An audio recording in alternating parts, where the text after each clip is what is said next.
Bem, boa noite a todos.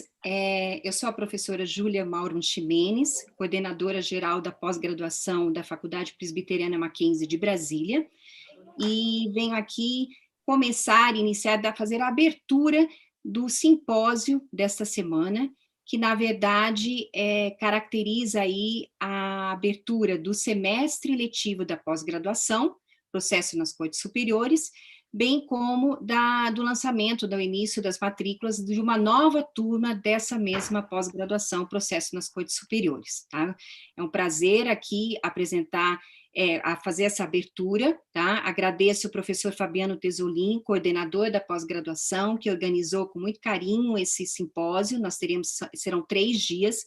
Amanhã nós também teremos a participação do diretor acadêmico e do vice-diretor acadêmico, então é um evento bastante importante para a faculdade, com a participação de ilustres professores, como hoje nós temos aqui o professor Fred e o professor Daniel, que serão conduzidos pela professora Paula, que é professora da pós-graduação aqui, de processo nas cortes superiores.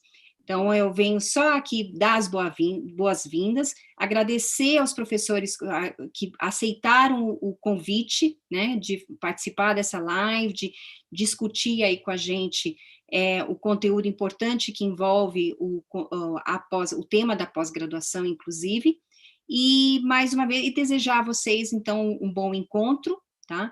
E agradecer, passar, então, a palavra para a professora Paula. Obrigado, mais uma vez, pela presença de todos. Bem, boa noite a todas e a todos que estão aqui assistindo a gente a partir do canal do YouTube.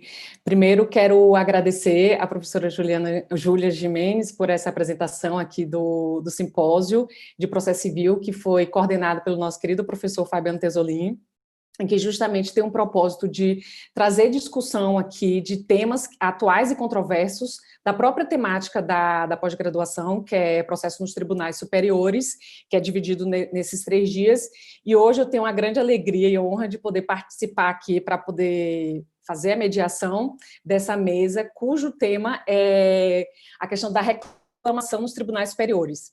E aqui hoje a gente vai ter a participação do professor Daniel Mitidiero, do professor Fred Didier, e esse tema da reclamação é um tema que a gente pode dizer que já passou por uns 4 momentos normativos no nosso ordenamento jurídico e que ganha uma nova configuração a gente teve a partir da emenda 45 de 2004, uma configuração diferenciada, e principalmente agora a partir do CPC, que tem uma nova regulamentação, e mais que isso, se do ponto de vista teórico a gente tem brilhantes estudos a respeito do tema, a partir da perspectiva prática, a gente vê ainda problemas não solucionados e que a gente precisa encontrar uma solução normativa que traga uma resposta realmente adequada e com a finalidade de a gente trazer uma coerência de um sistema de precedentes, tal como a gente tem desenhado com o nosso novo código a partir do nosso marco constitucional. Bem, não vou mais falar aqui, porque é o que a gente quer muito ouvir, a participação dos nossos queridos professores, que eu vou apresentar aqui. E primeiro a nossa dinâmica, como que a gente vai conduzir aqui essa mesa. A gente vai ter uma apresentação inicial de 20 minutos por cada um dos professores e que, claro, pode ter uma convergência com relação ao ponto que cada um apresente a partir dessa perspectiva. Depois a gente faz um momento de perguntas, que eu vou trazer aqui para a gente poder debater e ter um diálogo mais fluido, e também depois uma interação com quem estiver assistindo, as perguntas que forem trazidas aqui eu vou trazer para que os professores possam também responder. Para começar aqui a nossa dinâmica, acho que o professor Daniel Mitidiero pode começar com a apresentação, e vou apresentar aqui brevemente para vocês, porque aqui são 2 professores nossos queridos e super conhecidos do nosso processo civil brasileiro, mas apresento por uma questão só meramente aquela formalidade mínima, para poder dizer que a gente tem alguma formalidade. Vou apresentar que é um grande amigo, o professor Daniel Mitidiero, que tenho essa honra de poder compartilhar nessa trajetória acadêmica, professor da graduação, do mestrado e doutorado da Universidade Federal do Rio Grande do Sul, que tem um pós-doutorado na Universidade de Pavia, que justamente teve todo esse estudo teórico que trouxe para a gente essa bagagem das Cortes Supremas e Cortes Superiores, trazendo uma nova conformação teórica de leitura.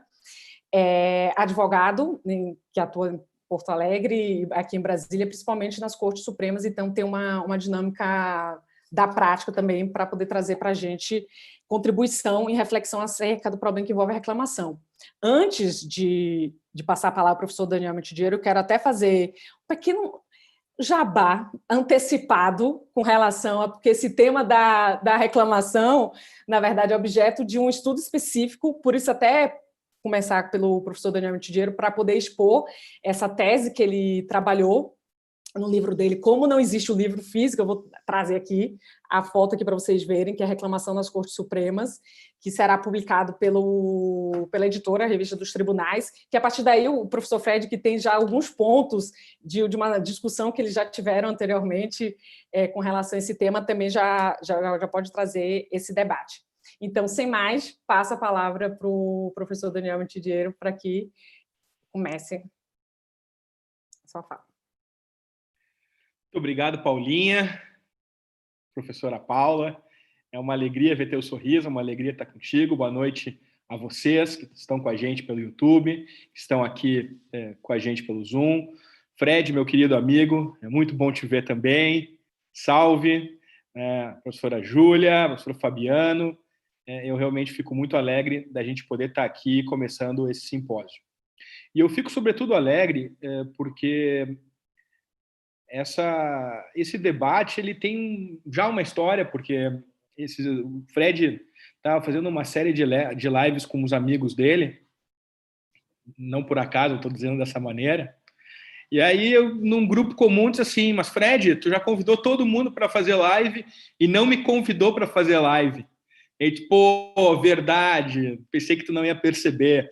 E eu digo, não, então tá. E aí o que aconteceu? Aí aconteceu da gente marcar uma live juntos e aí a gente acabou discutindo um pouco da maneira mais franca e mais leal do mundo sobre o tema da reclamação, como aliás é uma característica que pauta o nosso diálogo. E aí foi uma felicidade quando o Fabiano me procurou e disse, olha, vamos debater aí o tema da reclamação na pós-graduação da MAC, e a Paulinha vai estar junto, o que tu acha de debater com o Fred o tema da reclamação? Eu digo, espetacular. Espetacular porque o tema da reclamação, eu diria que é um dos grandes temas, do tema central do Código, o tema central do direito no Brasil hoje, que é o do precedente. O tema do precedente não é um tema do Código. O tema do precedente, o tema das Cortes Supremas é um tema do direito brasileiro. E o tema da reclamação é um dos seus reflexos. Então, nesses 20 minutos que me competem aqui, eu pretendo defender uma tese. A Paulinha levantou a bola e disse assim, olha, nós estamos esperando uma fundamentação adequada para um problema que está resolvido na prática e talvez não esteja tão bem resolvido na prática. Foi isso que ela quis dizer de uma maneira muito elegante. Porque o Código de Processo Civil me colocou um problema que dificilmente poderia ter sido colocado de uma maneira apropriada se eu tivesse uma perspectiva mais ampla do sistema da justiça civil. Então, eu me proponho a oferecer essa resposta. Sei que depois ela vai ser criticada pelo Fred, e eu acho que isso é uma coisa boa, a Paula ainda um pouco mais próxima, e eu acho que a gente vai conseguir ter bons frutos aqui. O primeiro ponto, e eu vou lembrar aqui o Eros Grau, é que ele, retomando uma frase do Philip Hayek, de 32, vai dizer que, olha, a frase não é do Hayek, a frase é do Eros Grau, que não aplica, eu não posso interpretar o direito em tiras. Né? Ou seja, eu preciso levar em consideração todo o ordenamento jurídico quando eu vou interpretar a ordem jurídica. Com relação ao processo civil, isso ainda é mais agudo. E por que isso é mais agudo com relação ao processo civil? Por uma razão muito simples. Porque o processo civil ele tem que ser integrado dentro da perspectiva da justiça civil. Quem pensa em processo civil tem, no mínimo, que pensar em 3 coisas diferentes. Tem que pensar na justiça civil num plano institucional, como funcionam as cortes, que administram e distribuem justiça, como interagem as profissões jurídicas e como, ao fim e ao cabo, o processo, né, as normas de processo, acabam moldando, por assim dizer, a atividade dessas cortes e desses profissionais, a fim de que a gente consiga produzir resultados em termos de tutela dos direitos. o tema da reclamação toca muito especialmente esse primeiro filão e esse terceiro filão. Qual é a ideia básica aqui? A ideia básica aqui é a seguinte: nós temos juízes e juízas e cortes de justiça, TJs, TRFs e também TRTs, podemos colocar dessa maneira, que têm um objetivo específico na minha avaliação, que é produzir uma decisão justa, tempestiva e efetiva para o caso. O artigo 6º do Código de Processo Civil, código que o Fred também conduziu lá na Câmara e levou a efeito com enormes melhoras, com todas as letras no artigo 6º, que o processo visa viabilizar uma decisão de mérito justa, efetiva e tempestiva para as partes. Tutela dos direitos em particular, como eu costumo dizer no curso que escrevi com o Marinoni e com o Serginho, o professor Sérgio Arenharte. A tarefa das Cortes de Justiça é essa: é interpretar a Constituição, é interpretar a lei como um meio para chegar ao fim, né? Decisão do caso concreto, decisão de maneira justa. Eu não posso simplesmente replicar mais uma instância, não tem sentido pensar no Supremo e no STJ como uma replicação, em que novamente vai se examinar controle de fato, controle de direito, ou até mesmo controle de direito. Partindo da perspectiva de que é necessário definir o significado do direito mediante a interpretação, que é a premissa da qual eu parto e que boa parte da teoria do direito contemporânea parte, as Cortes Supremas acabam ganhando um papel um pouco diferente. É claro que elas trabalham com o caso concreto, né? Os juízes julgam a partir do caso, os ministros julgam a partir do caso, mas o caso concreto é o meio. É o meio a partir do qual eu vou promover o fim, unidade do direito. Unidade do direito mediante precedentes. E aí eu pulo do artigo 6º para o artigo 926 do Código, né, que tem lá o papel das cortes. Cortes Supremas engajadas na promoção dos princípios da segurança, da liberdade, da igualdade, universalizando soluções, como diz a Paula no excelente livro dela sobre a legitimidade dos precedentes, universalizando soluções, né, a fim de que casos idênticos e semelhantes possam ter as soluções apropriadas. Mas para que essas cortes funcionem bem e deem atenção para os casos, elas não podem examinar 100 mil vezes os mesmos casos. Aliás, a ideia de uma Corte Suprema é incompatível, de certo modo, com a ideia de recursos repetitivos, as mancheias, né, com muitos casos. O ideal, na verdade, para uma Corte Suprema é que ela examine um caso, sob todas as perspectivas possíveis, debata esse caso, e a partir daí eu consiga ter definido o significado do direito. E isso seja observado como um precedente para as demais cortes, para o futuro. Bom, esse é o frame, essa é a premissa geral. Então, o ideal do sistema jurídico brasileiro, e o sistema jurídico brasileiro tem que caminhar nesse sentido, e eu faço um parênteses, a PEC da segunda instância caminha nesse sentido, isso é um dado normativo importante, é que as Cortes Supremas têm que julgar menos para julgar melhor. Essa é a grande bandeira. As Cortes Supremas devem julgar menos para julgar melhor. Bom, levando em consideração esse grande pano de fundo, então agora vamos descer para o chão da fábrica. Então agora vamos examinar os dispositivos da Constituição, os dispositivos do Código de Processo Civil, vamos ver quais são os conceitos que a gente pode lidar aqui para trabalhar com esse tema. E aí, então, eu parto de uma distinção que me parece básica entre decisão e precedente. Para eu ler a Constituição, para eu ler o Código de Processo Civil de maneira apropriada, eu parto de uma distinção entre decisão e precedente. A decisão é uma decisão sobre um caso concreto, sobre uma controvérsia devidamente particularizada. É a decisão como nós conhecemos, em que o que interessa, sobretudo, é o dispositivo que regula a vida das partes. Isso é o que realmente interessa nessa decisão. Essa decisão, no entanto, para além de regular a vida das partes com um comando, ela tem razões. Essas razões, elas podem ser generalizadas Vejam, é um segundo nível. Tem o nível da decisão, que eu vou chamar aqui de um nível de discurso, e tem um metadiscurso, que é um discurso elaborado a partir da decisão. Esse discurso elaborado a partir da decisão, ele é elaborado a partir de generalização de razões, razões necessárias e suficientes para a solução de uma questão. Isto é um precedente. Isto é a ratio decidendi. Então, percebam os colegas que eu tenho conceitos diferentes. Decisão e precedente não estão numa linha, estão numa escada. Não estão numa linha, estão em uma escada. O precedente, portanto, não se confunde com a decisão conceitualmente. Bom, se isso é verdade, então a gente pode agora ler a Constituição brasileira. A Constituição brasileira diz, no artigo 102, inciso 1, no artigo 105, inciso 1, que cabe reclamação, e eu só vou me ocupar dessa hipótese aqui por uma questão de tempo, cabe reclamação para fazer valer a autoridade da decisão.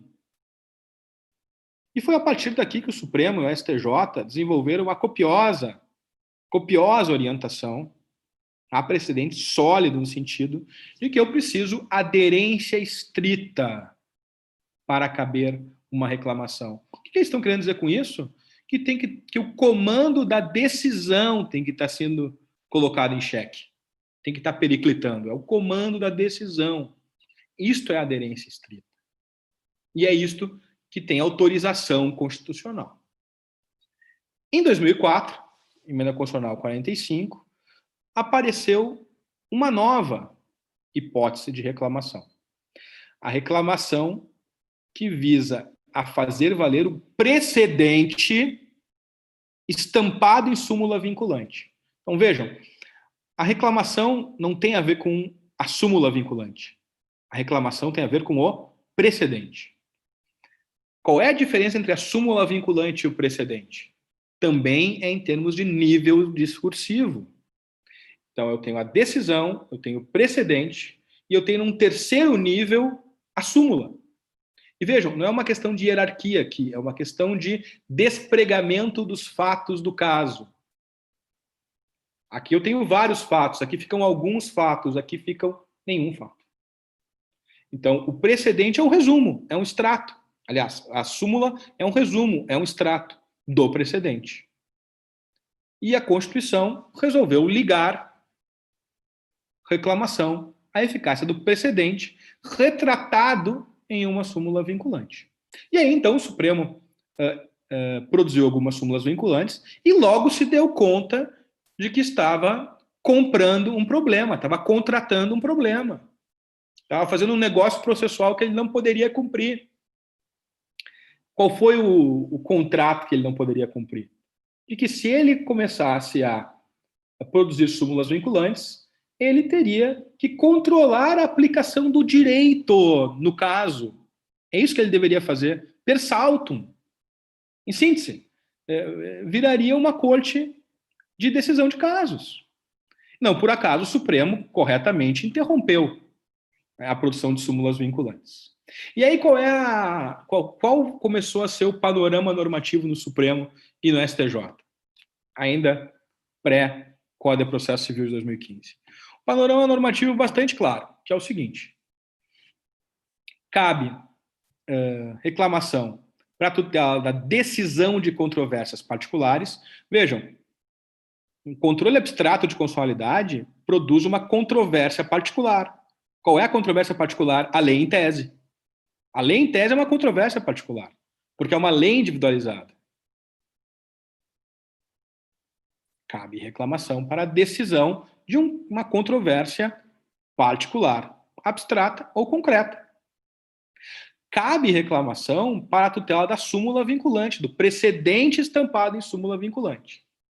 E o Supremo desenvolveu um mecanismo absolutamente excepcional. E aqui, então, a gente volta, Paulinha, para aquela teoria da derrotabilidade das regras, né? O Supremo derrotou a regra da exigência da súmula vinculante para, excepcionalmente, em situações de absoluta excepcionalidade, que não comprometam o sistema, tutelar mediante reclamação o precedente para fazer valer, né, precedentes ligados à liberdade de expressão.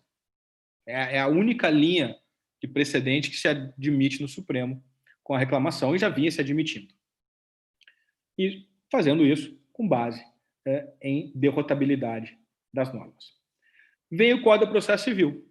E o Código de Processo Civil, na melhor das intenções, diga-se de passagem, procura fazer com que o Supremo e o STJ façam controle da ausência de aplicação de precedentes. Porque se o precedente não seria aplicado quando deveria, envolve naturalmente uma interpretação dos fatos, uma interpretação da norma. No período da vigência do Código já se deu conta, não, isso aqui é um problema. Vamos pelo menos criar uma barreira aqui, vamos pelo menos criar aqui a exigência do julgamento da apelação. Ainda assim não resolveu. O Código de Processo Civil entrou em vigor, permitindo reclamação com base em recursos repetitivos, que é o ponto central aqui do tema que o STJ apreciou no início desse semestre, no semestre passado, e o Supremo vem também apreciando. E a questão que se coloca aqui é muito simples. Cabe a reclamação para tutela desse precedente? E a resposta, a meu juízo, é não. Mas o Código de Processo Civil diz que cabe. Quando o Código de Processo Civil previu a possibilidade de tutela do precedente, já as origens aí, do precedente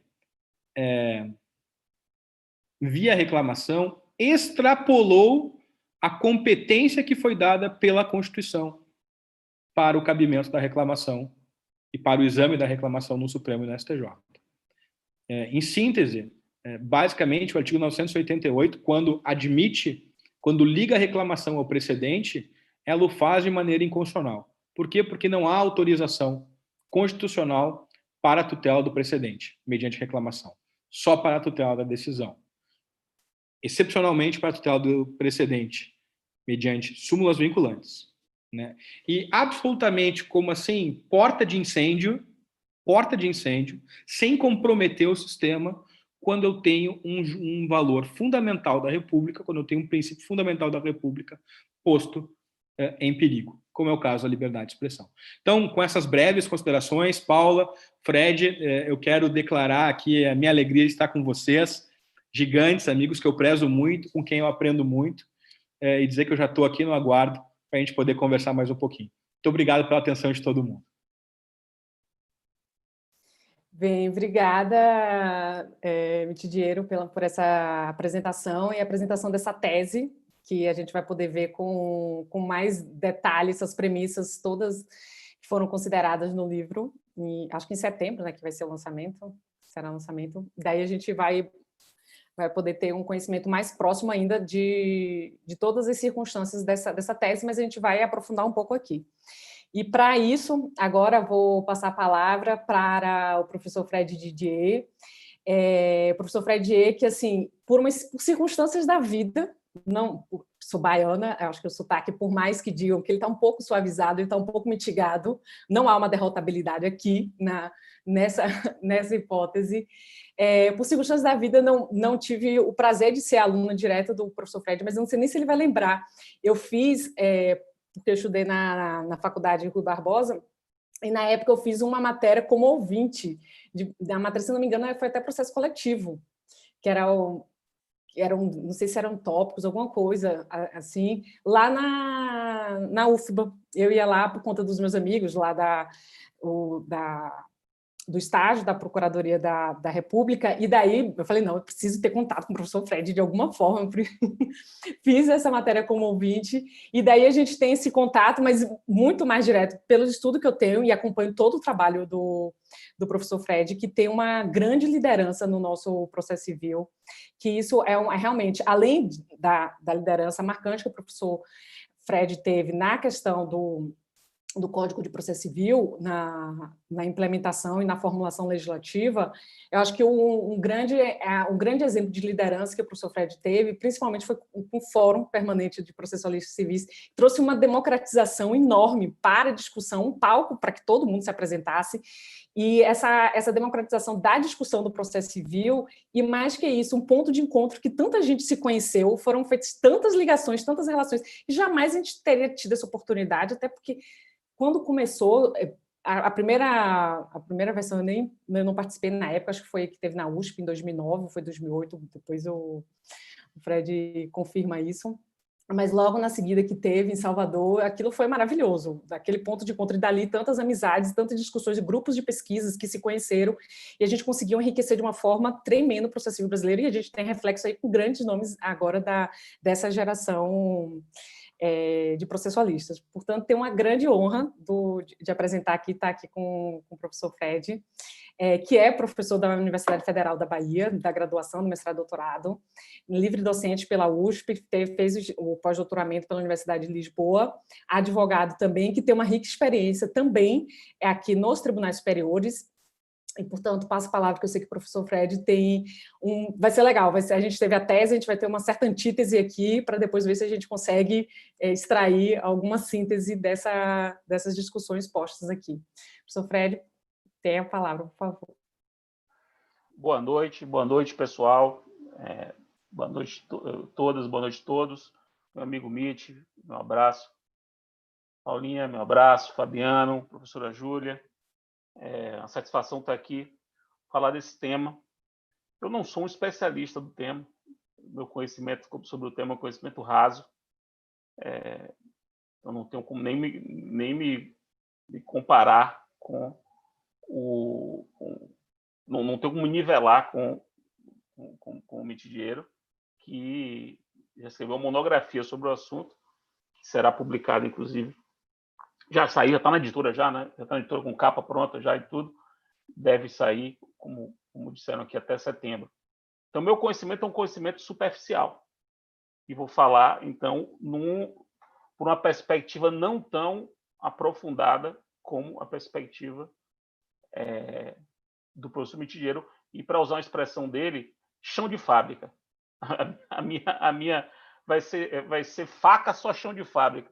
Ele teve a dimensão da palestra mais alta, olímpica, e a dimensão chão de fábrica. Eu vou ficar só na dimensão chão de fábrica. E o meu propósito com essa minha exposição é fazer um relato do que eu vi, do que eu pude ver nesses últimos 22 anos, que corresponde exatamente ao início da minha vida profissional. Porque o assunto reclamação não existia há 22 anos atrás. A reclamação existia. Mas o assunto reclamação não existia. Não era nem previsto nos programas de faculdade, não constava como capítulo de livro dos cursos, nenhum curso brasileiro colocava a reclamação no capítulo, como um capítulo. Isso não era ensinado, não era visto, não tinha nem jurisprudência. A jurisprudência sobre a reclamação do Supremo até o início dos anos 2000 era pífia. Inclusive, pífia de pouca e pífia de pouca consistência.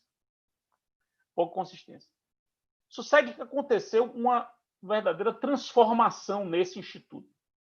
Uma transformação que surgiu da prática do instituto. Quer dizer, sem teoria. A teoria veio depois. Os livros vieram depois. O livro que havia em 2000, por exemplo, era a tese de doutorado de Marcelo Navarro Ribeiro Dantas, hoje ministro do STJ. Escreveu uma tese de doutorado de 1000 páginas, mas era uma tese que apresentava meio o tema e tornou o tema um tema mais pop, ainda que publicado por uma editora que não divulgava muito, que era Sérgio Antônio Fabres. Mas o assunto entrou no circuito, assim. Aí, tempos depois, vieram outras monografias, mas sempre antes, ou melhor, sempre correndo atrás da prática. A prática ia transformando a reclamação. Então, eu me lembro, no início dos anos 2000, e eu vou começar esse relato, quando o Supremo decidiu mudar uma orientação de 30 anos e passar a admitir reclamação em Tribunal de Justiça. Havia 30 anos que o Supremo não admitia, dizendo que a reclamação era só Supremo, depois só o STJ, com a Constituição de 88, e não admitiria em Tribunal de Justiça. Aí vem o Supremo e diz assim, não, vamos admitir reclamação em Tribunal de Justiça, desde que a Constituição do Estado preveja simetricamente, como prevê a Constituição Federal prevê para o Supremo e para o STJ, se a Constituição do Estado prevê para o Tribunal de Justiça, caberá a reclamação. E aí o Supremo, no início dos anos 2000, já dá essa mudança, que é uma mudança histórica. Eu, como estagiário, na minha época de estudante, eu via reclamações no Tribunal de Justiça da Bahia que eram ajuizadas com base no regimento interno do TJ da Bahia, que simplesmente previa, não sei com base em que ele previa, mas previa como o regimento interno do TST previa. E que depois o Supremo entendeu que era inconstitucional a previsão no regimento interno do TST, sem previsão legal, não poderia ter, no caso dos TJs, poderia por conta da previsão da Constituição Estadual. Aí o Supremo começa a se deparar com um volume grande de reclamações por desrespeito à autoridade da decisão, em situações que até então ele não estava preparado. Porque ele usava a reclamação por desrespeito à autoridade da decisão para desrespeito da solução do caso, como o Mitido falou. Mas era a reclamação para fazer valer a decisão do Supremo na execução do acordo do recurso extraordinário, na liquidação do acordo do recurso extraordinário, se o juiz fizesse alguma coisa que contrariasse o que o Supremo disse, a reclamação para fazer valer a autoridade da decisão. Era assim que existia a reclamação. Só que no início dos anos 2000, que corresponde mais ou menos, final dos anos 90 e início dos anos 2000, que corresponde mais ou menos ao início da maturidade brasileira sobre jurisdição constitucional, sobretudo jurisdição constitucional em processo de controle concentrado. E não é por acaso que houve um pico de processo de controle concentrado depois da segunda metade dos anos 90 até agora. Eu me lembro que em 94, tem uma DIN de 94 muito conhecida, que é a DIN 226. Desde 94, era a DIN 226. Hoje estamos na DIN o quê? 7.000? A DIN 7.000? O próximo disso. Estamos falando aí de, em não sei quantos anos de Supremo, 200 ADINs. Em 25 anos, quase mais 7.000 ADINs. Não é por acaso. Houve um desenvolvimento teórico, prático, dos processos de controle concentrado de constitucionalidade. E aí começa a ser utilizada a reclamação para fazer valer decisões em ADIN e ADC. A clássica ADC 4, a clássica liminar na ADC 4 ficou quase 20 anos sendo causa de pedido de reclamação, a ponto que tem uma súmula do Supremo sobre reclamação com base na ADC 4. E veja, liminar de ADC. Liminar de ADC. Também é solução do caso, embora a solução provisória. E com uma característica nova. Poder ser proposta por sujeitos que não faziam parte do processo. Porque quem propunha essa reclamação era todo aquele que, no seu processo, tivesse a lei objeto da decisão de constitucionalidade decidido de modo diferente do Supremo. Então, você já tem aí uma decisão provisória como causa de pedir, ou desrespeito à decisão provisória, uma ampliação dos legitimados.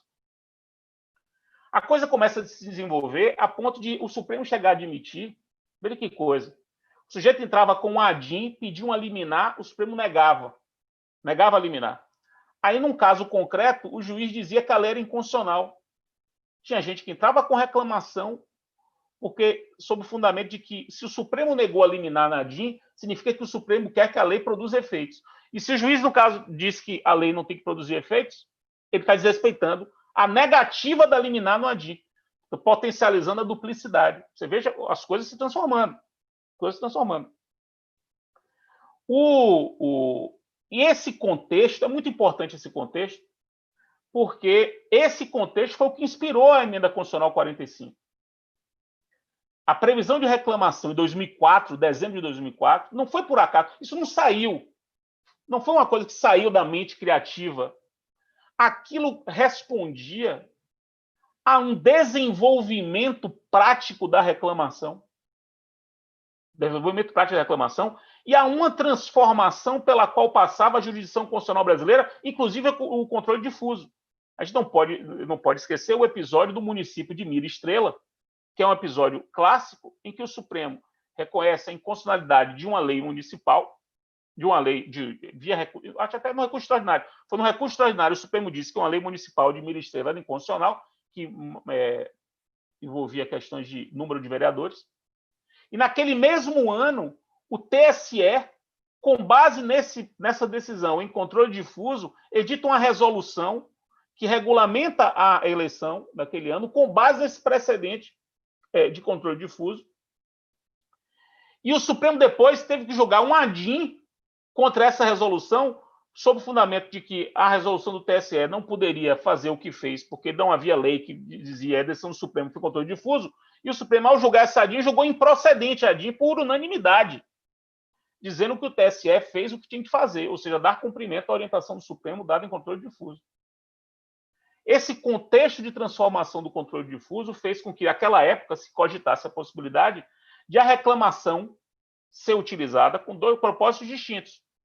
Um é fazer valer o precedente em controle concentrado, não a decisão em controle concentrado, mas o precedente, nos casos em que, por exemplo, o Supremo, no ADIM, diz que uma lei estadual é inconstitucional porque veicula matéria federal. Então, a lei sergipana é inconstitucional porque veicula matéria federal. Se uma lei goiana idêntica viesse, havia quem admitisse a possibilidade de uma reclamação caso o juiz aplicasse a lei goiana, sob o fundamento de que estaria violando o precedente formado na ADIM. Isso foi objeto de várias discussões. O ministro Gilmar Mendes tentou, naquela época, uma época que não tinha ainda o desenvolvimento da teoria dos precedentes do Brasil, falar da transcendência dos motivos determinantes, ou expansão, eficácia expansiva dos precedentes em controle concentrado. Isso, houve decisões favoráveis, depois não. Depois o Supremo percebeu que ia dar problema para ele, aí mudou, até que chegou o julgamento da reclamação 4335, que é um julgamento que eu reputo importantíssimo, sobretudo por conta do voto visto de Zavascki, em que o Supremo aceitou a reclamação com um fundamento formal de que houve uma súmula vinculante superveniente, e aí é como se você adaptasse a reclamação para fazer uma reclamação por súmula vinculante, por desobediência à súmula vinculante, e não porque ao precedente da ADIM, mas lá está dito, e ninguém divergiu quer dizer, aqueles que acompanharam o Gilmar não divergiram de Zavascki, do adendo de Zavascki. Zavascki disse assim, olha, a gente está caminhando para a reclamação para fazer valer precedente, isso foi antes do CPC, 2015, mas vamos limitar na legitimidade. Não vamos dizer o seguinte, para fazer valer o precedente, só aqueles que, só se isso viesse veiculado pelos legitimados para a DIN, ADC e DPF. Porque a gente concilia a transformação do papel do Supremo e da percepção de força obrigatória dos seus precedentes, mas também não abrimos a porteira para que todas as pessoas do Brasil pudessem discutir isso. Eles mesmos reconheceram, os votos dizem isso, que isso seria abrir as porteiras demais. E aí se começa a ponderar. E aí vocês devem lembrar também, nessa evolução, o que aconteceu em 2009, um episódio marcante. Assim. Eu me lembro que eu conheço muito de perto. Veja a força de um obter dictum. Em 2009. Algum litigante habitual desse entra com um recurso extraordinário contra um acordo de turma recursal. Recurso extraordinário. Cai na mão da ministra Ellen Grace.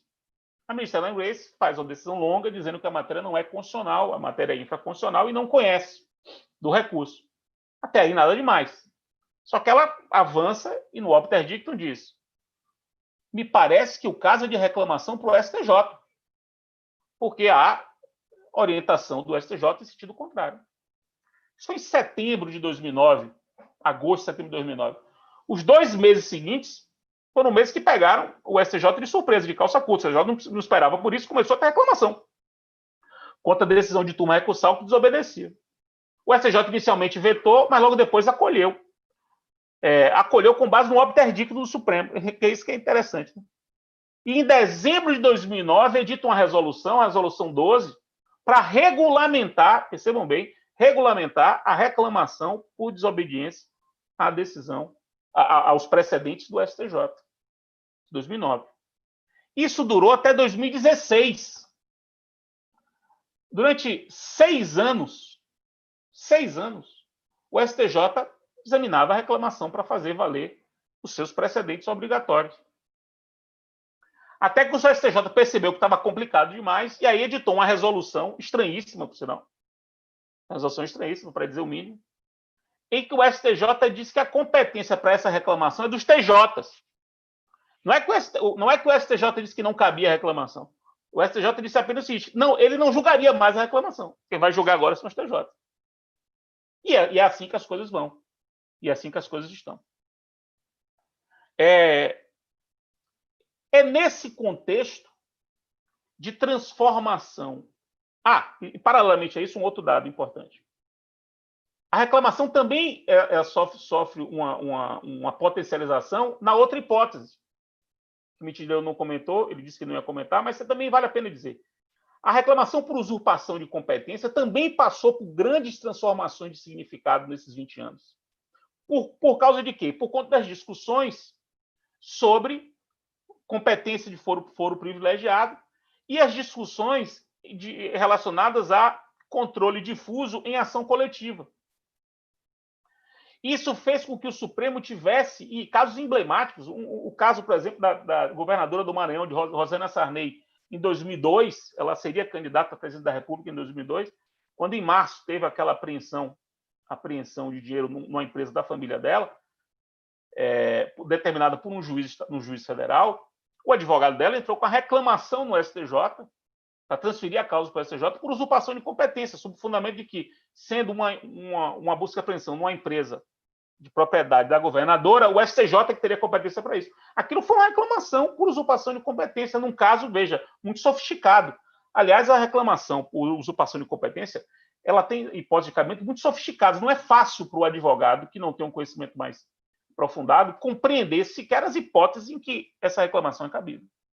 Pois bem, então é nesse contexto de transformação profunda da prática que a reclamação se transformou numa das principais ações do Supremo Tribunal Federal. Já não sei que número está a reclamação no Supremo, mas houve uma explosão nos últimos 20 anos, pelo menos vintuplicou o número de reclamações nos últimos 20 anos, pelo menos vintuplicou. A reclamação virou um assunto mainstream, total. Quer dizer, não há livro que não tenha reclamação no capítulo, não há curso de processo que não tenha matérias de faculdade que não tenha reclamação no capítulo, e era inevitável que a reclamação estivesse no CPC. Portanto, suprindo uma lacuna do CPC de 73, que só veio a ser regulamentado naquela lei de recursos de 90. Então, o que é que o CPC fez? Revogou a lei de 90 no particular e resolveu trazer a reclamação já com todos esses aportes, já com todas essas transformações no Código. Veja que o Código fala em reclamação para qualquer tribunal, veja que o Código corrige a questão do contraditório, veja que o Código lista essas hipóteses de reclamação. A própria súmula vinculante, eu volto a dizer, a previsão de reclamação por súmula vinculante se deu num contexto de expansão da ideia do conceito de decisão. E aqui, para terminar minha exposição, é aqui que entra a minha divergência com o Mitidiero. Veja, a Constituição de Mitidiero é uma Constituição lógica. Não há imperfeição lógica alguma. Não há vício retórico, nem argumentativo, nem dogmático naquilo que Mitt propõe. É uma Constituição perfeita. Mas por que eu divido dela? Porque a gente diverge na premissa. A gente diverge do primeiro passo. Qual é o primeiro passo? Onde se lê o que se entende por autoridade da decisão. Esse termo, esse sintagma constitucional, autoridade da decisão, significa o quê? Mitt lê decisão aí, e isso já foi objeto da nossa divergência, decisão aí como decisão do caso. Portanto, como norma jurídica individualizada. Porque, no fim das contas, a reclamação é para fazer valer a norma jurídica que está sendo desrespeitada. Que norma jurídica? A do caso. Portanto, a norma jurídica individualizada. Então, decisão para Mitidiero no texto constitucional, e se eu estiver interpretando mal o seu ponto de vista, Mitidiero, depois você me interpele. Decisão ali é norma jurídica do caso, norma jurídica individualizada. Já eu entendo decisão ali como fonte. e não como norma. Assim como súmula vinculante é fonte, não é norma. Perceba, a previsão constitucional de súmula vinculante, como o Mitch falou bem, não é a súmula que está ali, é a norma por detrás da súmula. É o precedente estampado na súmula. Decisão, assim como súmula vinculante, e a gente não pode interpretar a Constituição em tiras, eu concordo com o Mitch, é preciso dar um sentido, é preciso estabelecer uma coerência interpretativa. Assim como eu interpreto súmula vinculante como fonte da norma do precedente que ela estampa, eu interpreto decisão como fonte. Fonte de que norma? Aí Mitch diz, norma individualizada. Eu digo, não, qualquer norma que sai da decisão. Na própria exposição de Mitch Dinheiro, ele diz, quando ele fala da decisão como norma do caso, ele avança nas camadas, ele vai falar da camada do precedente, ele diz, a decisão tem as suas razões. E nas razões está o precedente. Ora, o precedente é uma decisão. É uma decisão. É a decisão sobre como interpretar a determinada fonte normativa. Aquilo é uma decisão, é uma escolha. E decisão no sentido não jurídico da coisa, não necessariamente jurídico. Você tem opções, você arruma as opções e escolhe uma opção interpretativa a partir dos seus argumentos e fundamenta isso. A decisão como fonte, ela produz norma do caso e a norma do precedente. A norma do caso e a norma do precedente. Eu não consigo explicar com facilidade, veja, com o meu nível de profundidade em torno do assunto, que eu já antecipei no disclaimer, que é um nível baixo, eu não consigo explicar para as pessoas que o precedente não é uma decisão, ou não decorre de uma decisão. Eu não consigo fazer a contraposição que Mitch Dinheiro faz entre decisão e se contrapondo ao precedente. Eu consigo contrapor a decisão do caso com a decisão do precedente. Isso eu consigo contrapor. Mas decisão a precedente, eu não consigo ver isso como antônimo. Não é antônimo porque não são contraditórios, mas como coisas distintas. Eu não consigo fazer essa contraposição. Que eu sei que Mitch Dinheiro faz, isso é a premissa do pensamento dele. Para mim, decisão é fonte, não é norma, salvo se a gente usar decisão como norma em sentido metonímico, aí, claro, eu posso metonimicamente dizer que decisão é também a norma, mas, para não usar figura de linguagem, a decisão é a fonte da qual eu posso reconstruir dois tipos de norma. A norma do caso e a norma do precedente. E eu não consigo ver porque, onde se lê a autoridade da decisão, eu tenho de ler a autoridade da decisão naquilo que diz respeito à norma do caso e não a autoridade da decisão naquilo que diz respeito também a uma outra norma tão importante quanto, sobretudo, quando vem de um tribunal, para usar o termo de Mitch Dinheiro, um tribunal supremo. Chega a ser, inclusive, do ponto de vista axiológico, mais importante uma reclamação para fazer valer a autoridade da decisão do Supremo em termos de unidade do direito, que é o precedente, do que o caso, do ponto de vista axiológico. Mas não é disso que eu estou propondo. Então, para mim, a gente discorda aí. E a ideia também de Mitch, de permitir essa reclamação para fazer valer precedente em situações excepcionais, excepcionalíssimas, para usar o superlativo, excepcionalíssimas, os princípios fundamentais da República, como a liberdade de expressão, eu acho que a tese tem um problema, que é o seguinte: a segurança jurídica decorrente da unidade do direito, ela é também fundamental para a República. A uniformidade da compreensão do direito é tão fundamental quanto. E o próprio pensamento, e quem me convenceu disso foi Mitch Dinheiro. Eu já disse isso para ele. Ele que me convenceu disso. Ou foi um dos que me convenceu, para não atribuir a ele apenas isso. Ele e mais outros tantos, que me convenceram que a razão de ser da força obrigatória do precedente, a força obrigatória dos precedentes, dispensa até previsão expressa normativa. Tamanha a relevância dela. Ela é tão relevante que ela dispensaria a previsão expressa. Ela decorre do próprio sistema da própria preservação da ideia de segurança jurídica, de preservação da unidade do direito. Então, isso é tão relevante, e eu falei isso para ele na nossa conversa outra vez, eu não consigo entender no pensamento dele, nesse ponto eu acho que tem uma incoerência, quando ele não reconhece relevância suficiente para fazer valer precedente só para outros princípios fundamentais e não o princípio da segurança jurídica. Nesse ponto, eu já tinha falado isso para ele, nesse ponto eu vejo um pouco de inconsistência. Embora eu entenda que a tese de Mitidiero é muito mais simpática do que a que eu estou defendendo. Porque é uma tese que prepara ou que fornece aos ministros das Cortes Superiores um argumento de autoridade doutrinária do porte de Mitidiero para fazer o que eles estão fazendo, ou pelo menos o que o STJ fez.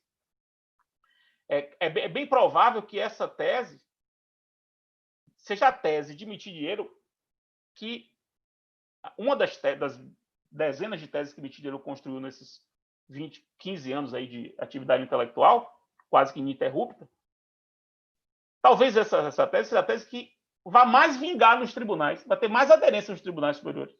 É uma tese preparada para angariar adeptos. Então, desse ponto de vista, é uma tese muito simpática. Muito simpática. Aqui o que vocês queriam. Aqui o que vocês queriam. Eu falo aqui, eu repito, eu não sou um estudioso do assunto, mas isso me parece incompatível. É uma tese nesse ponto que quebra, que rompe uma linha evolutiva de compreensão do papel da reclamação, perceba, do papel do controle de constitucionalidade do Brasil, da jurisdição constitucional do Brasil, do próprio papel das Cortes Supremas, e que, por um lado, se vai ajudar o Supremo e o STJ a receber menos recursos, por outro, vai fragilizar o sistema de precedentes. Porque, como eu sou advogado de chão de fábrica, embora também advogue sem ser em chão de fábrica. Eu também advogo no STJ, também advogo no Supremo. Mas eu também advogo em primeira instância. Também pego os processos em primeira instância. Também pego os processos no Tribunal de Justiça. E se houver uma percepção de que é possível não observar os precedentes e isso não vai ter consequências imediatas, as consequências dessa percepção são imprevisíveis para a justiça dos casos individuais, do varejo. Então, sob esse ponto de vista, eu também acho que a ideia de Mitidiero, no fim, embora logicamente perfeita, ressalvada aquela ressalva que eu fiz quanto à exceção, ela, no fim, ela é boa para os tribunais, no caso, as Cortes Supremas, para usar o termo que ele gosta, mas para o jurisdicionado do varejo, aquelas pessoas reais, acaba não sendo bom. Eu não acho uma ideia desse sentido boa. Do ponto de vista da administração judiciária, muito boa. Excelente. E, repito, deve ser uma tese acolhida. É uma tese que tem tudo para ser acolhida. Pelo menos por hora. Talvez daqui a uns 10 anos, o Supremo, já com o número de processos mais administrados, ele reflua. Ele aumente as exceções, né? Ele derrote a regra para outras hipóteses. Ele vai estendendo essa derrotabilidade para outras hipóteses. Pode ser que isso aconteça. Mas, para esse momento, talvez seja a tese que capte a necessidade dos tribunais supremos, das Cortes Supremas nesse momento. Mas nesse ponto eu não concordo. Infelizmente, não é com prazer que eu não concordo com o Mitidiero. É com muito pesar, porque é uma referência para mim já há muito tempo, com grandes ideias, sempre com trabalhos muito consistentes. Então era isso. Fica aí agora o debate. Muito obrigado. Valeu. Obrigada, Fred, pelas considerações, que são extremamente pertinentes, e eu acho que esse contraponto é extremamente relevante para a gente realmente pensar o que a gente quer de um sistema de justiça e, na verdade, quais são as respostas possíveis do ponto de vista do desenho institucional para que a gente atinja os objetivos. Porque, às vezes, a gente tem metas a serem alcançadas em termos de valores e objetivos, como a unidade do direito e a segurança jurídica, que é um valor-chave para um Estado democrático de direito, mas como implementar isso? Uma dessas ferramentas, dessas técnicas que a gente tem é a ideia de precedentes judiciais, que, como o Daniel colocou, está atrelado justamente à ideia de como a gente organiza o próprio ordenamento jurídico, para que a gente possa, a partir de uma decisão, aqui como a partir da perspectiva que o Fred colocou, de que seria uma fonte, a gente tem a decisão, que até o Daniel também tem essa concepção, esse artigo, com relação ao duplo discurso. Tem a decisão como fonte, para o caso, aí você tem a decisão no caso concreto e aquela decisão generalizável, universalizável, que formaria o precedente. O problema é como a gente consegue compatibilizar isso com a prática real e as estruturas e capacidades institucionais das Cortes Supremas. E claro que eu acho que esse argumento de capacidade institucional, também a gente não tem condição de operar, não deve ser uma premissa única, para que também isso não seja de um escudo para que o tribunal se conforme para suas próprias finalidades e não atender o seu real destinatário, que é você prestar, na verdade, a justiça e os jurisdicionados, que são os consumidores reais que a gente também precisa. A gente realmente precisa ter uma solução que contemple esses dois, a unidade do direito e a segurança jurídica, mas também de olho nos seus consumidores. A gente não pode dizer que o tribunal funciona por ele mesmo, da forma que ele acha que é conveniente. Talvez uma resposta conveniente, não a solução mais adequada. Isso é importante a gente ter em mente. Mas aí a pergunta que fica primeiro é se realmente para o sistema de precedentes a gente precisa, para poder afirmar um sistema de precedentes e que ele funcione de forma adequada, a gente precisa de um instrumento que traga uma sanção imediata para poder fazer valer. Se não houver, a gente já tem uma fragilidade no próprio discurso normativo do sistema de precedentes. E, portanto, a gente não vai convencer os tribunais e os órgãos jurisdicionais de primeiro grau e os jurisdicionados a obedecer aquelas decisões. E ver se não é assim, de que forma que a gente poderia trazer isso. Claro que a prática ela dá a resposta para a gente precisa estar atento à prática, a gente não pode ficar só num discurso poliânico de como que as coisas devem acontecer. A gente precisa olhar, como diz o Fred, do chão da fábrica, mas primeiro a gente precisa saber se esse é um instrumento. E será que a reclamação seria esse instrumento? Talvez, como a gente já tem concebido o sistema recursal para poder veicular essa ideia de aplicação do sistema de precedentes, até mesmo com as suas operações, que é a operação da própria distinção e da veiculação de se chegar aos votos, digamos, os entendimentos dissidentes para propor uma superação do precedente, que é um caminho árduo, e a gente vê, a partir, eu digo, da ótica de que está no tribunal, que é um caminho realmente árduo para o jurisdicionado tentar superar algum entendimento, algum precedente hoje em dia. É um caminho difícil de se chegar. Mas como fazer isso? Aí aqui eu vou trazer só uns problemas práticos que tem em termos de reclamação para que a gente possa retomar essa segunda rodada de deliberação aqui para a gente ver se a gente encontra alguns consensos. Que eu acho que essa parte da premissa dá para tirar um consenso, é uma divergência que dá para ser resolvida, que tem entre o Fred e o Daniel. Acho que essa parte da premissa da decisão como fonte, como norma, dá para se chegar a um denominador comum. Acho que isso não é um problema. A questão do argumento da falta de coerência, que eu acho que é um problema. Então, é um problema até para a gente conformar o sistema e ter uma resposta efetiva.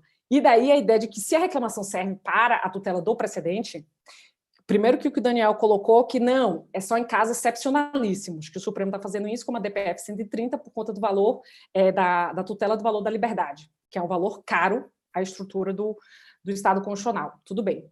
Mas o que a gente tem que ver que, como está acontecendo no chão da fábrica, no caso do Supremo Tribunal Federal, que posso colocar, é que o medo é que essa excepcionalidade, como dizer, esses espaços, universos particulares que tem que ter a sua universalidade, como diz a sua universalização, eles estão mais pulverizados do que a gente imagina. Por exemplo, o Supremo E com relação à reclamação, a gente tem um certo problema mais, é porque a partir de 2004, com a alteração regimental, a reclamação agora é de competência das turmas.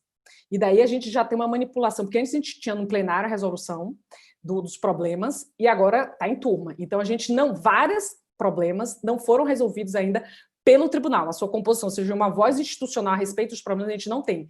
A gente tem muito das interpretações a respeito da hipótese de cabimento da reclamação por decisões monocráticas, que a gente tira um fio condutor, e as decisões da turma, mas o Supremo não decidiu muitas das questões com relação à reclamação, isso é fato.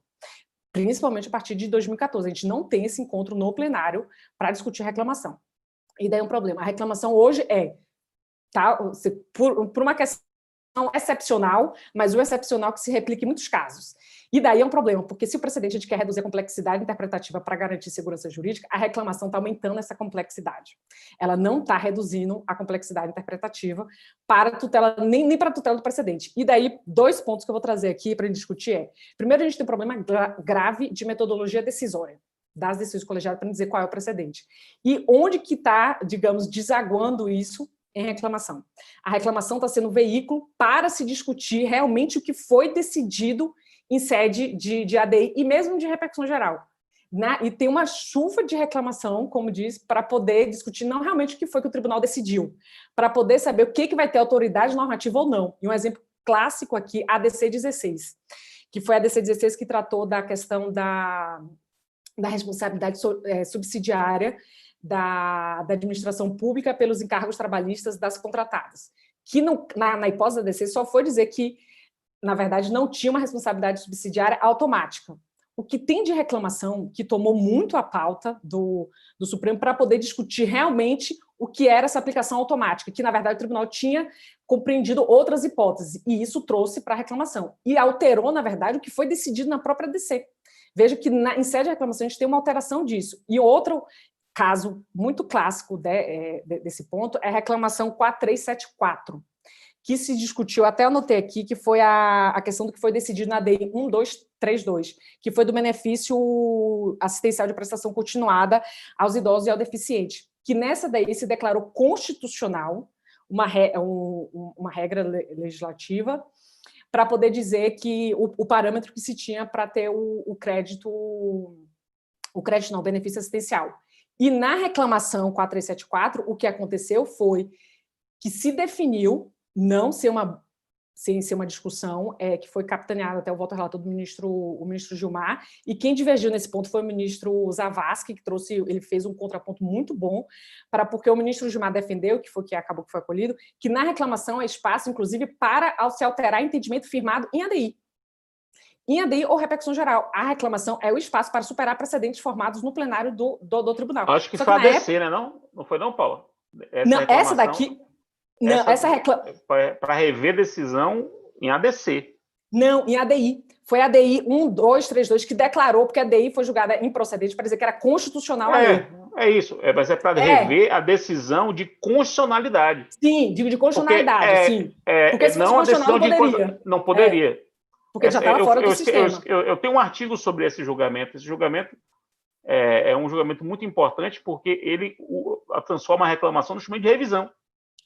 Justamente, esse é um problema. E esse entendimento que foi firmado nessa reclamação, ele está ecoando recentemente, para poder viabilizar o entendimento que o Supremo vem adotando para conhecer de reclamação, para viabilizar o trâmite de recurso extraordinário que propõe revisão de tese de repercussão geral, já que é muito difícil ter admissão do recurso extraordinário.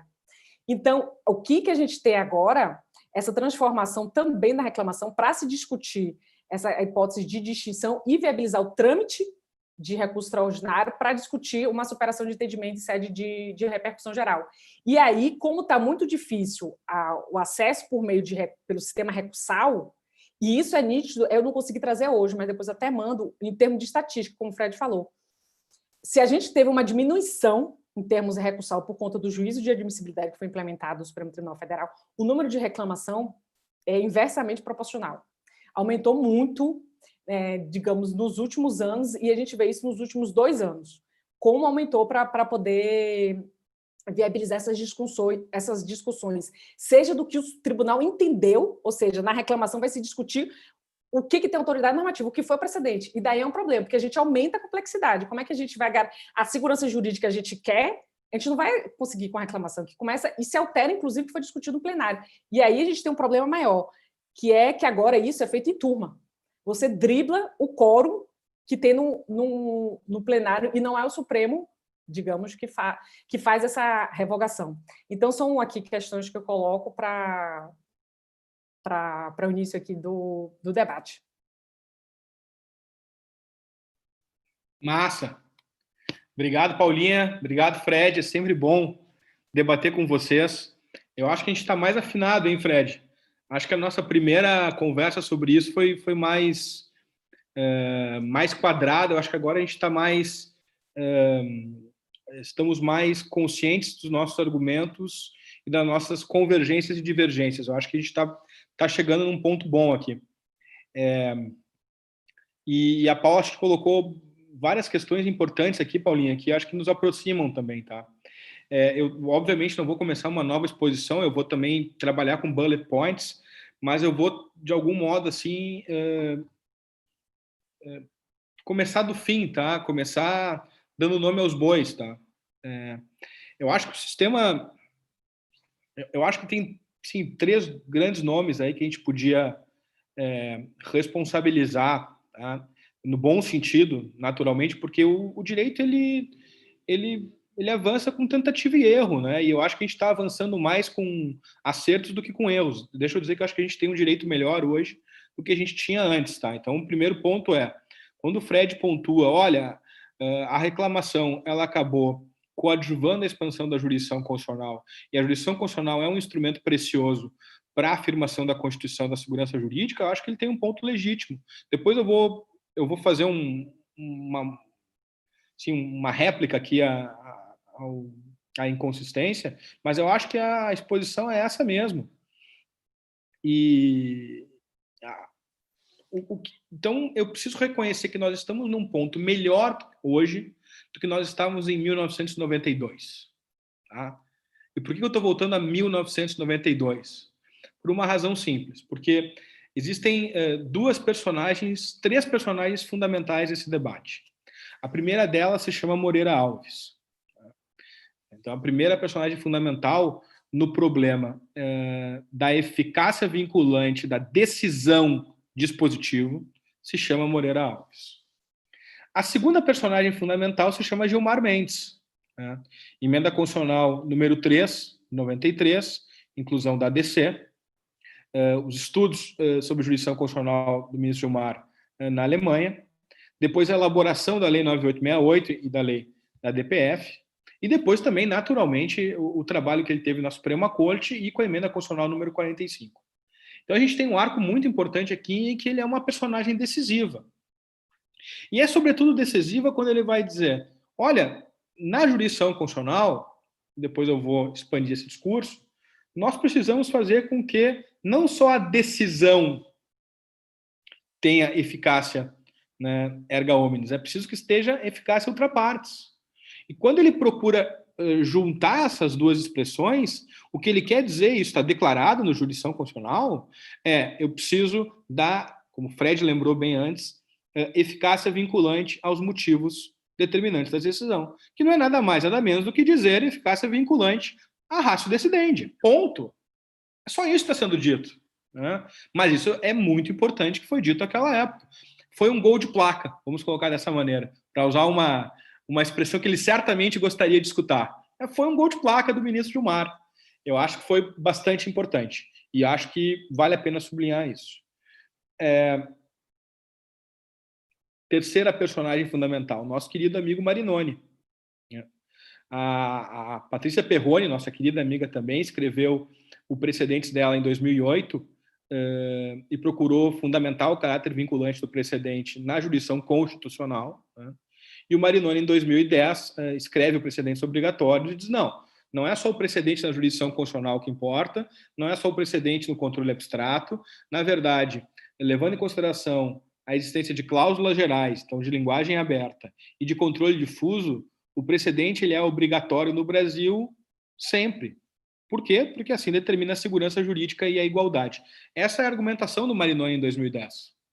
E lá em 2010, no precedentes obrigatórios, ele vai ligar na esteira do Gilmar Mendes, e esse é um ponto importante, ele vai ligar precedente à reclamação.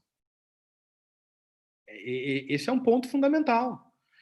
Embora ele também distingua a decisão e precedente, distingua depois superação para frente de modulação de efeitos, mas ele vai ligar o precedente à reclamação. Ele vai dizer, olha, e como é que eu vou fazer para fazer valer eficácia vinculante?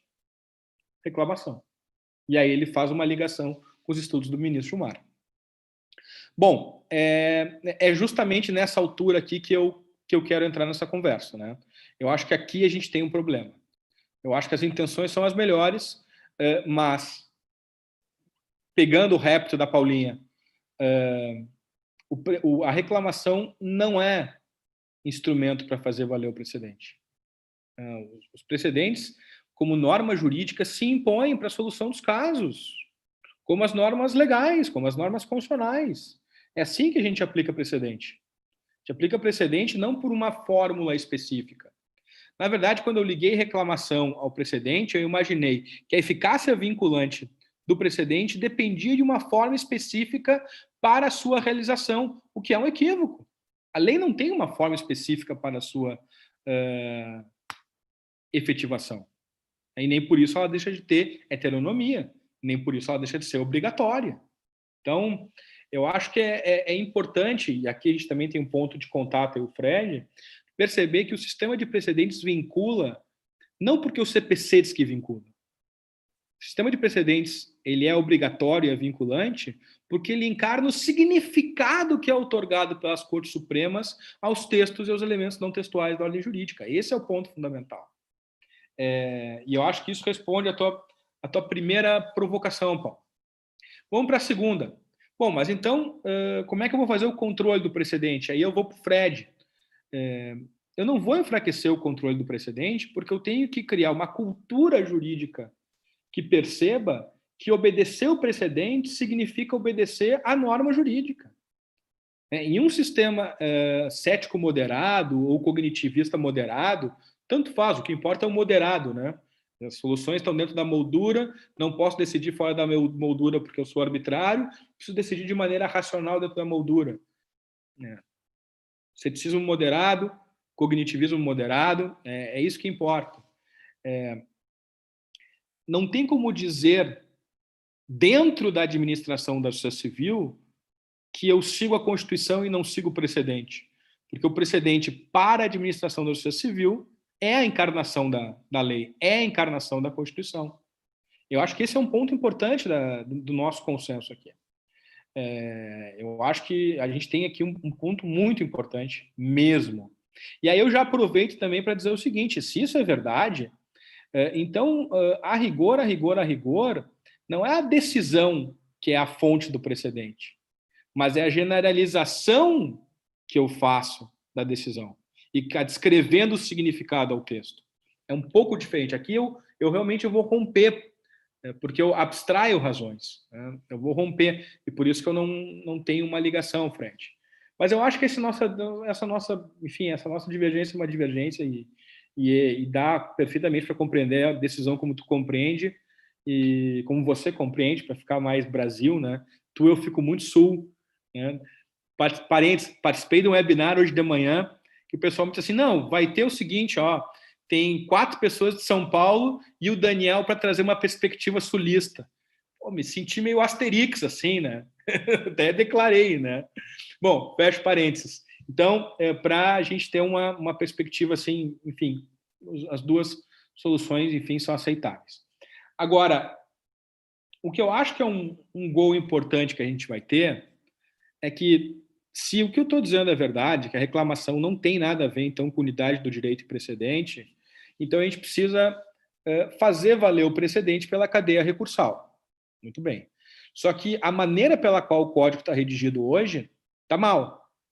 Porque o pressuposto é que a reclamação poderia fazer valer o precedente, poderia aparecer como um elemento para a superação do precedente. É a declaração formal do ministro Gilmar. E tem um ensaio específico sobre isso. Fred tem também, conhece bem essa posição dele. qual é a solução que eu antevejo no horizonte? Que não casualmente é a solução que a gente vem patrocinando. A solução que eu antevejo no horizonte é muito simples. Nós temos que ter trânsito em julgado nas cortes de justiça e nós temos que ter nas cortes supremas um novo processo, uma nova ação, né? A ação especial, a ação extraordinária, que vai ser interposta no Supremo e no STJ perante a presidência, com muitos assessores para dar conta dessa admissibilidade, com filtros mais largos de admissão. É assim que tem que funcionar. E aí, então, eu não vou ficar na mão das cortes de justiça e vou ter condições de provocar a mudança do precedente e fazer valer o precedente, já levando desde logo para as cortes supremas, mediante ação especial, ação extraordinária, tecnicamente falando, é uma ação rescisória, tecnicamente falando, é uma revisão criminal, né? Pode dar o nome que a gente quiser, mas tecnicamente é isso. E eu acho que a gente vai desenvolver bem o nosso sistema jurídico nessa linha. Tá? Mas para não deixar nada passar, e também ouvir o Fred, e só o último pedacinho aqui, é que na minha avaliação, o seguinte: eu não vejo uma inconsistência em admitir a derrotabilidade normativa e um valor exacerbado à segurança jurídica. Assim, eu vou, talvez, invocar aqui o teórico que mais seja preocupado no Brasil com segurança jurídica, o professor Humberto Ávila, amigo de todos nós aqui, professor Humberto Ávila. E ele mesmo reconhece que existem situações absolutamente excepcionais, dos casos recalcitrantes, em que eu, desde que não comprometa o sistema, que, aliás, parênteses, foi exatamente o oposto do que fez o STJ ao admitir reclamação do juizado, comprometeu o sistema, né? Eu posso admitir, sim, a derrotabilidade das normas. Ou seja, um pouco de segurança devidamente justificada vai ter que, por assim dizer, vou ter que ceder um pouquinho de espaço ao particularismo.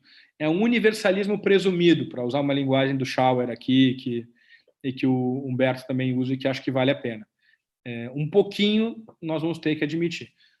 Claro que o pouquinho vai depender do quanto o Supremo vai querer abrir ou não abrir. E a gente tem que saber que a gente vive situações de crise, né? Eu estou lendo um livro agora, o Fred, eu sei que já leu, não sei se a Paulinha já leu, eu estou lendo o 3º volume do Gaspari, sobre a ditadura. Cara, tinha censura há menos de 50 anos atrás no Brasil. Na década de 70 tinha censura do Brasil. Então, a gente precisa, né, perceber que existem situações em que o Supremo Tribunal Federal vai ter que atuar para tutelar, por assim dizer, liberdades civis. E, eventualmente, isso tem que ser feito de maneira imediata, porque não há tempo. Com essas considerações, eu voltaria aí a palavra à Paula para a gente continuar o debate. Agradeço muito. Obrigada, Daniel. Passo direto para o Fred. Vamos lá. Eu concordo com o Daniel que o precedente não é vinculante porque tem reclamação. O fato de você ter um instrumento típico para isso, assim como a lei não deixa de ser vinculante porque não tem um instrumento, enfim, isso não tem nada a ver uma coisa com a outra. Então, eu concordo com isso. Agora, eu acho, Dani, que aquela nossa primeira conversa foi muito parecida com essa. Eu não vi ali uma discussão quadrada. Eu acho que a gente estava... as premissas eram as mesmas, a compreensão que eu tive naquele dia era a mesma que eu tenho hoje, do que você expôs. Eu não senti mudança. Eu acho que a gente continua... a gente está afinado na divergência. A gente reconhece a divergência. Então, não há divergência em torno do objeto da divergência. Então, mas eu acho que lá atrás a gente já ia nesse sentido. E a inconsistência, eu não sei se eu me fiz claro quando eu chamo de inconsistência, porque a sua resposta me fez ver que eu não me fiz claro. Eu não acho inconsistente você adotar a teoria da derrotabilidade das regras. Isso não é inconsistente. A inconsistência não está aí. É uma teoria legítima. Você disse claramente, você claramente está adotando. A inconsistência não está aí. A inconsistência está, no meu modo de ver, quando a sua teoria é possível derrotar a regra e permitir reclamação por precedente em casos excepcionais que digam respeito a princípios fundamentais relevantíssimos. Essa é a sua tese. E aí você exemplifica liberdade de expressão. Até aí está tudo ok. Só que para você não é fundamental, e é aí que está a inconsistência, você não considera fundamental a segurança jurídica via unidade do direito dos precedentes. Para você, isso não é fundamental. E por que eu acho inconsistente você não considerar isso fundamental a justificar a reclamação para fazer valer o precedente? Porque a sua teoria dos precedentes via nisso tanta fundamentalidade, isso é tão relevante para a sua teoria, então esse é o ponto que na sua própria exceção, eu não entendo como não entra na sua própria exceção a reclamação. Então, é nesse ponto. E a sua resposta parecia que você tinha entendido que eu estava achando inconsistente você adotar a teoria da derrotabilidade das regras. Não, é exatamente isso. Não, eu acho que tu esclareceu bem agora a tua crítica, Fred. Bom, eu reafirmo aqui, qual é o grande problema da teoria da derrotabilidade? Que é, no fundo, o grande problema da gente discutir o universalismo e particularismo, né? Exemplificando aqui, eu não posso ter um universalismo tão exacerbado que eu não consiga nunca, por assim dizer, tirar o véu da norma e olhar a finalidade, né? Daí eu vou ter o dura lex ad lex. Não posso ter um particularismo, de outro lado, tão exacerbado que a regra eu faço assim e ela cai, né? Que a regra, na verdade, é um queijo suíço, né? Para usar uma imagem, toda cheia de buracos, eu começo, no fim, a regra vale muito pouco. Então, eu tenho que pensar sempre em prestigiar as normas com uma força de trincheira para elas, né, por assim dizer, aguentarem pressão e constrangerem, acho que é um ponto fundamental, mas não posso fazer disso uma tomada da Bastilha. E se eu admitisse, e aqui vem o ponto, como um dos elementos fundamentais a tutela do precedente via reclamação, o que eu estaria, na verdade, era implodindo a tese de que a reclamação só cabe para decisão. Esse argumento é retórico, que eu acho que você aí é retórica demais. Verbos como implodir, explodir, inviabilizar, é retórica. Não, é retórica porque é projeção de futuro da onde pitoniza. Não, mas sem emotivismo, tá? Não é nem questão de explodir. A questão é muito simples. Se toda vez que a segurança jurídica estiver em jogo para efeitos de controle do direito e do fato, eu admitir a reclamação, o que vai acontecer é que a reclamação vai ser a regra para a tutela do precedente e não a exceção. E, portanto, a derrotabilidade, que é uma situação excepcional, passa a ser a regra e, portanto, a norma. Por isso que é a inconsistência. A inconsistência está exatamente aí, não na noção da derrotabilidade, mas na não percebe. Mas o ponto é aqui, Fred. Seria inconsistente se eu dissesse justamente o seguinte: olha, eu derroto sempre, porque daí eu não estou derrotando, eu estou revogando. Mas é que tá. Você tem que construir a tese. É porque é difícil explicar isso assim. Você tem que dizer que isso é uma exceção. É porque a sua premissa isso é uma exceção. E a sua exceção é que você universalizou. Só vou excepcionar para coisas muito relevantes do sistema. Você pode me dizer, para mim, segurança jurídica e fazer valer o precedente não é relevante. Se você disser isso para mim, sua tese está completamente consistente. Eu entendo que é fazer valer a força do precedente e, portanto, resguardar a unidade do direito e a segurança jurídica, para mim, não é relevante. Se você disser isso, está consistente. Ora, se você disser isso e, portanto, tornar a sua tese desse ponto consistente, a minha impressão é de que a sua tese geral sobre precedentes fica inconsistente. É a minha impressão. Agora, deixa eu só retomar as coisas que eu tenho que dizer. Eu queria posicionar também, eu não sou um dos 3 personagens fundamentais, mas em 2005, portanto, antes de 2010, eu defendi reclamação para fazer valer precedente. Em 2005. Por causa da transformação da jurisdição constitucional que estava acontecendo e que desembocou na emenda 45. E quando eu escrevi o texto Transformações do Recurso Extraordinário, em 2005. Não foi 2003, Mitch, mas foi 2005. Mas foi 2005. Eu defendi isso 5 anos antes do livro de Marignoni. E na linha do que Gilmar meio que imaginava naquela época. Né? E reforço um outro ponto que me parece importante. E sem ser muito retórico. Você sabe que eu não gosto muito de usar jargões retóricos quando a gente debate ciência pura. Né? Jargão retórico é bom quando a gente está no grupo de amigos. Mas a mim me parece que há um auto-engano, quando se imagina que a transformação do recurso extraordinário em ação de competência ordinária agora vai organizar a administração da justiça do Supremo. Agora, é um auto-engano você mudar a rubrica e pensar que na mudança da rubrica, e como você mesmo disse, com abertura larga de conhecimento, na sua tese, seria uma ação de competência ordinária com facilidade de admissibilidade, portanto, você ampliaria, por um lado, e por outro lado muda de nome. A mim me parece que há um auto-engano. Agora, claro que eu não tenho como provar que me parece um auto-engano, nem você terá como provar que vai funcionar, porque isso é uma especulação. É uma especulação.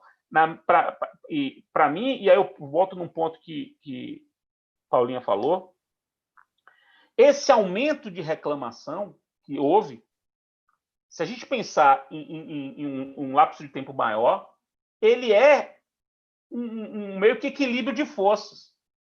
A partir do momento que o Supremo se tornou essa potência que se transformou nos últimos 20 anos, como jamais houve em cento e tantos anos de história, os últimos 20 anos do Supremo transformaram o Supremo numa potência, sobretudo desde 2003 para cá, inevitável, necessariamente essa potência repercutiria em ações para discutir, como você bem disse, a interpretação das decisões, a revisão das decisões, a transformação da metodologia da decisão constitucional e da prática da constitucional, inevitavelmente faria com que esse instrumento da prática, construído da prática, nascido da prática, a reclamação nasceu da prática, a reclamação nasceu sem lei, nos anos 40. Ela tem uma força, a prática precisa da reclamação. Então, o uso da reclamação se deu como uma compensação, que me parece natural, uma reação natural para esse agigantamento do Supremo. Que eu não critico o agigantamento do Supremo, não estou criticando, estou só constatando. Inclusive, eu achei bom. Eu acho bom. Então, foi natural que isso acontecesse. E houve a diminuição, por um lado. O Supremo, nos últimos 2 anos, diminuiu o número de processos. Em números absolutos, diminuiu. Se o número de reclamação aumentou, o número absoluto diminuiu. Então, há uma compensação. E se você pensar em escala de tempo que não é imediata, esse aumento de reclamação, ainda que para esclarecer decisões, implicará, e a tendência é essa, implicaria uma diminuição do litígio mais para frente, ou pelo menos uma diminuição do litígio quanto à interpretação das decisões do Supremo. Afinal de contas, se o Supremo dá uma decisão que não está sendo bem compreendida, quem é que vai interpretar essa decisão? Ou quem é que deve interpretar essa decisão?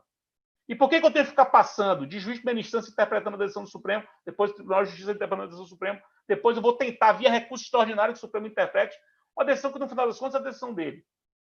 Então, aí, mais um uso retórico que eu não gosto muito, mas preciso invocar Stan Lee.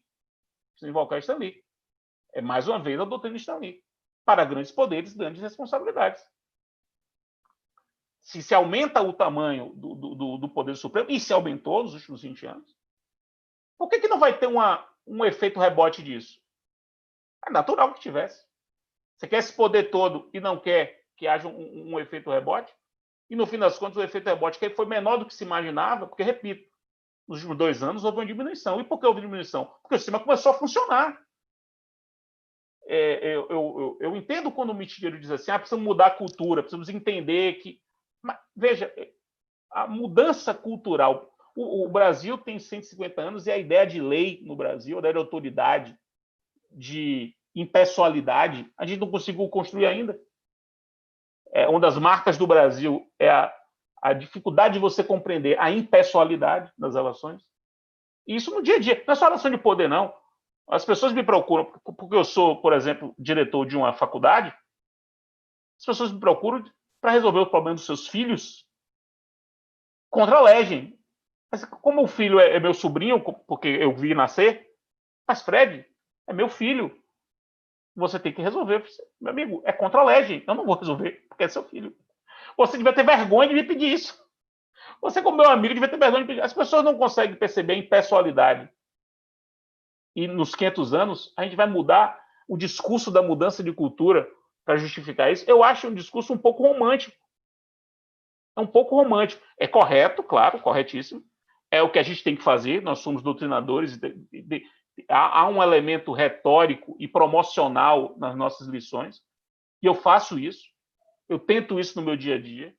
Mas você achar que a reclamação não cumpre um papel prático e dissuasório importante é ignorar o que está acontecendo. O que acontece. No Tribunal de Justiça do Rio Grande do Sul pode ser que não aconteça isso.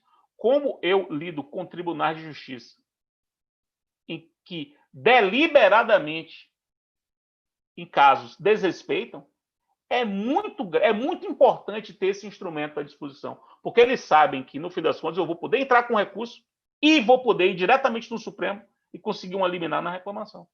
Eu tive agora recentemente, uma decisão do Tribunal de Justiça da Bahia contra, veja, nessa altura do campeonato, uma decisão, uma desapropriação contra a decisão do Supremo em ADI sobre juros compensatórios em desapropriação. Mas agora, simplesmente disse o contrário. Simplesmente disse o contrário. Aí é execução provisória, aí vão para frente, penhora dinheiro, levanta o dinheiro e vai embora. Isso existe na realidade do Brasil. O Brasil é assim. Você que é um estudioso da cultura, você é o maior, talvez seja o principal, eu já disse isso algumas vezes, o principal da nossa geração que se preocupa com a relação de processo e cultura. Você é o mais próximo que há na nossa geração de um antropólogo do processo brasileiro. Mas eu não estou fazendo piada, eu sei que é engraçado, mas estou falando sério. Isso é sério. Você é um estudioso das culturas do processo, das culturas processuais e da cultura processual brasileira. Você conhece isso. Você realmente acha que a nossa cultura brasileira, não é a francesa, nem a italiana, de que você tanto gosta, também. Cultura brasileira, ela seria resolvida com um discurso nosso, respeita os precedentes. Se a galera não respeita a lei, a galera não respeita a etiqueta. O discurso de respeito aos precedentes, isso basta.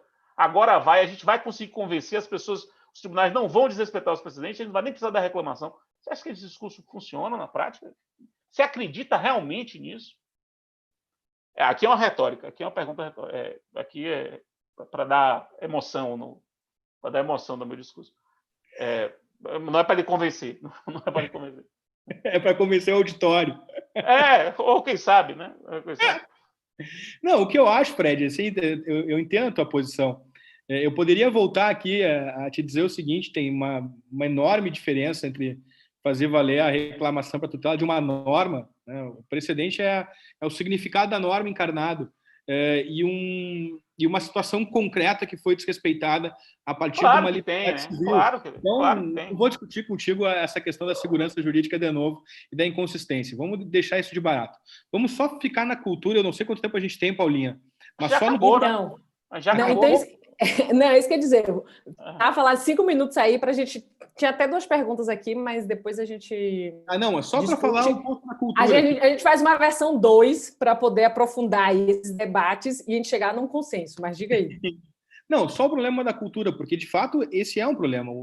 Quando eu discuto com o Marinon esse tema e com o Sérgio, eles não, Daniel, não dá para a gente ficar dizendo que não cabe a reclamação, porque a gente está escrito isso lá no código, no curso, em todos os lugares. Olha, enquanto não mudar a cultura, tem que caber reclamação. A gente sustenta isso. Mas você não mudou no curso, não, então? Não, isso está lá no curso e eu vou fazer a ressalva do meu entendimento pessoal. Então deixa eu entender. O seu livro é um overruling do seu pensamento? Não, é que é o seguinte. Na verdade, o meu livro... Uma derrotabilidade. O livro de reclamação é a explicitação da premissa do Corte Suprema, de 2013. Não, mas do que você defendeu sobre reclamação especificamente no curso. Porque sobre reclamação tinha escrito no curso. É uma solução de compromisso com o Marinoni e com o Sérgio, mas mais com o Marinoni. É uma solução de compromisso. Porque nós dois também ligamos, assim, chegamos à conclusão que tem a ver com a decisão do caso, mas que a cultura brasileira, como tu bem mencionaste, é uma cultura que precisa do incentivo maior para seguir o precedente, e no curso vai continuar com essa linha. E no curso eu vou colocar uma nota de rodapé dizendo que esse entendimento corresponde a mais a visão do Sérgio e do Marinoni do que a minha propriamente dita. E assim a gente vai conciliar as coisas.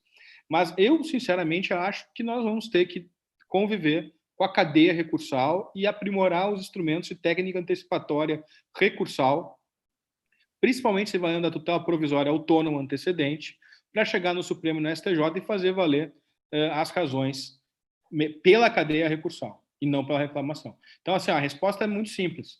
Eu não acho que a gente vive no mundo de anjos. Eu acho que a gente vive no mundo de anjos sob a mira de revólveres, né, por assim dizer.